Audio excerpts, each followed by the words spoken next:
Hello, I'm OmnusI, your game master this evening here in my lair.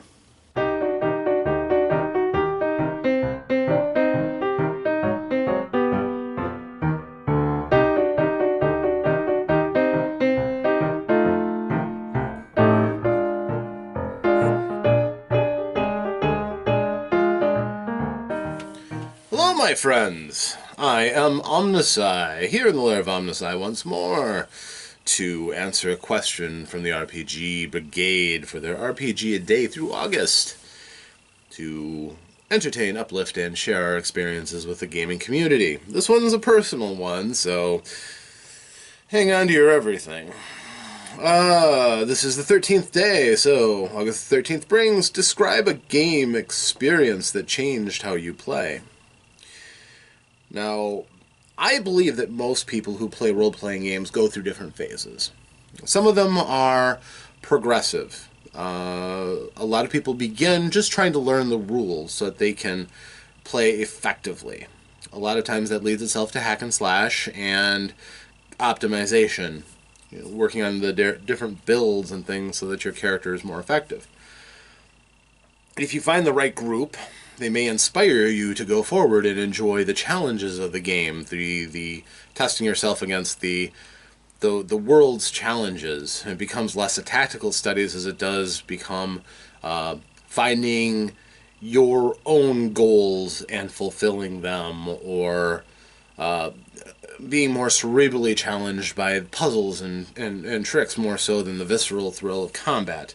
That never goes away, but there are other experiences that you can enjoy in a role-playing game, and those are things oftentimes that come with experience. And employing that experience to mentally succeed and thrive is, for many of us, another step that we take in our development. Finally, the ability to immerse yourself into a character, to become a true role player, to look at a character sheet and imagine the person that is representing and attempting to be true to that character through the story, is, again, for some people, another step. Now, there's lots of intermediate steps in there.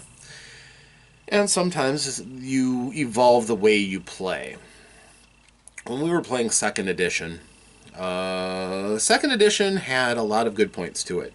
But one of the points that always kind of was a sticking point for me was that the time in between levels when you're not advancing your character could be kind of a boring time. You don't really see your character improving, and while you're, coveting the experiences that you're getting and everything like that, and sometimes telling a pretty good story in the meantime, there were times when boredom would set in with various characters.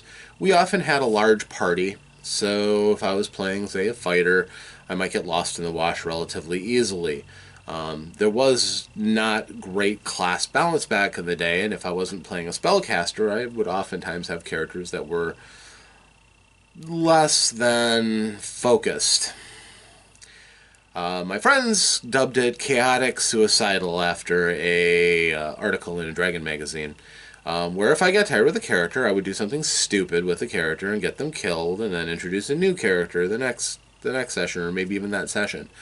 I would be in love with making characters, less so about playing them because they just weren't speaking to me at the time. It could have been also that I was just kind of getting bored with Dungeons and Dragons for a while there, in a way that I haven't since. 3rd edition through 5th edition has kept me pretty focused for the campaigns that I've played. But 2nd edition kind of got to be a struggle there after a few years. We seemed to play it a lot. And I went through some characters. But one time, I rolled a fighter. And I rolled a very good fighter. Anybody remember 2nd edition? Fighter, strength, 18. It was 1895 strength. You had a percentile score after an 18 if you were a fighter back then. And if you got a high number, you were a powerful fighter. If you could get the coveted 18/100, or 00, you were about as strong as an ogre. As a starting human, with no extra magical bonuses, you were just immense. So I was playing this Rennie Prince. Anybody who remembers Greyhawk, Rennie were the riverboating gypsies of the setting. Not trusted, not loved by many, but being very useful in patrolling the riverways and hauling things for people and ferrying people across waterways. Greyhawk was right on the banks of a giant river, so the Reni had a population around Greyhawk. Then my character was a Reni. It's just something I chose for a character to make them interesting. So I had this powerful character, but as we were going up, it doesn't matter how strong your fighter is, eventually the wizards cast fireballs, and that's when your fighter suddenly becomes a second class citizen. I'm not saying that you can't play an interesting character with that. I'm not saying you can't find ways to be a little more effective, but let's face it, they're throwing fireballs. Their alpha strike is more powerful than yours is ever going to be at 5th level. Just something to bear in mind. In the right encounters, no fighter can match how effective a wizard is going to be, and the wizards don't need protection as much with the effects that they get.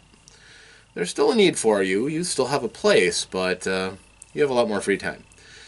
So our characters were in the city of Greyhawk, and I believe we're in a dive tavern in the river quarter.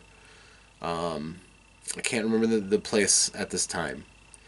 The DM had a surly dwarf who was just, dismissive.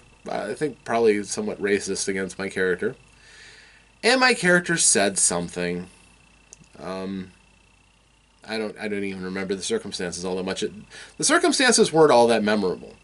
What was memorable was that the DM had the dwarf kill my character out of hand in a bar brawl, and I never picked up a weapon. He just killed me. And I'm thinking to myself, in a reasonably lawful society, that's murder.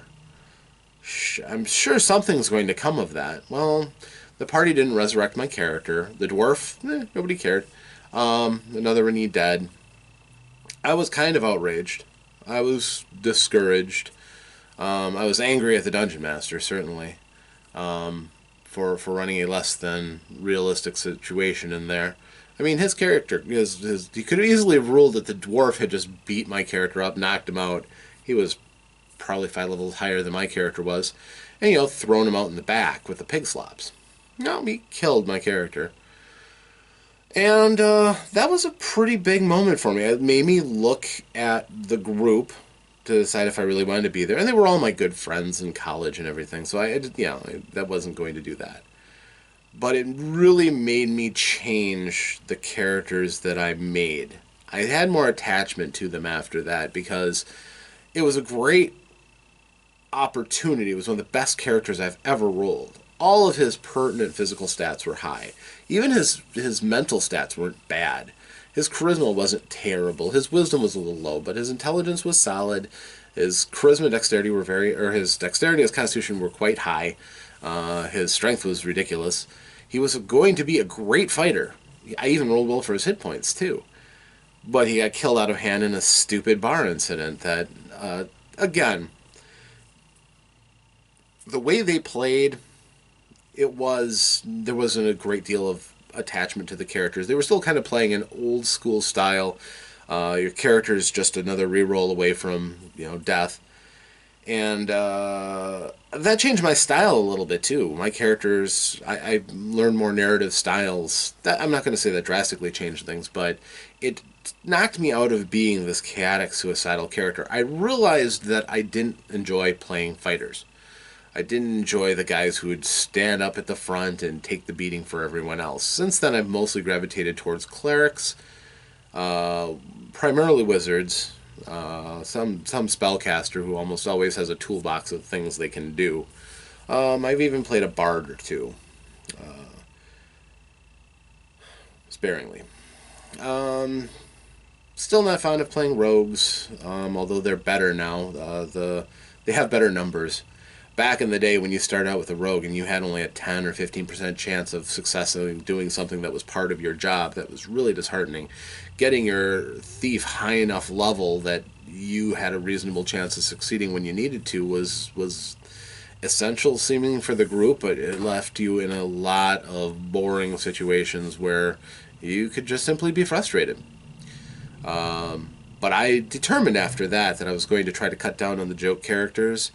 Even though I made some whimsical characters that were still a lot of fun after that, I never, to the best of my knowledge, really suicided off characters. I've been through meat grinder campaigns where I've lost characters. Sure, that does happen sometimes. But I generally tend to treat my characters with a little bit more respect and consider things from their standpoint more after that situation. So that was my experience that changed the way I play. A little personal. I never claimed to be a perfect role player, and I'm certainly not a perfect game master, but I try. So maybe you've had experiences like that. If you'd like to share with the community, feel free. Comment section below. Be certainly interested in hearing everyone else's story. I started it. You can keep going with the story.